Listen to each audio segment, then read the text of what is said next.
જીતની ઉજવણી કરવામાં આવી। ટી20 વર્લ્ડ કપમાં ઇન્ડિયાની ભવ્ય જીત બાદ સમગ્ર ગુજરાતમાં ઉજવણી કરવામાં આવી હતી। ત્યારે અમદાવાદના વિવિધ વિસ્તારોમાં મોટી સંખ્યામાં લોકો રસ્તા પર ઉતરી આવ્યા હતા અને ભારતની જીતને બિરદાવી હતી।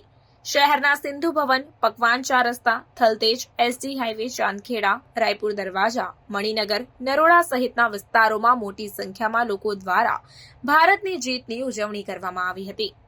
ટીમ ઇન્ડિયાની જીત બાદ યુવાનો દ્વારા શહેરમાં ભવ્ય આતશબાજી કરીને ઉજવણી કરાઈ। રસ્તા પર ભારતના તિરંગા સાથે કાર અને બાઇક રેલી યોજાઈ હતી અને ભારત માતા કી જય, વંદે માતરમના નારા લગાવ્યા હતા। આ દરમિયાન થલતેજ અંડરબ્રિજ પાસે ભારે ટ્રાફિક જામ સર્જાયો હતો તો થલતેજ ચોકડી પાસે એક્ટિવા ચાલક સામે અચાનક ગાડીવાળો આવી જતા બંને વચ્ચે બોલાચાલી થઈ હતી। ત્યારે ટોળાએ યુવકને ઢોર માર માર્યો હતો।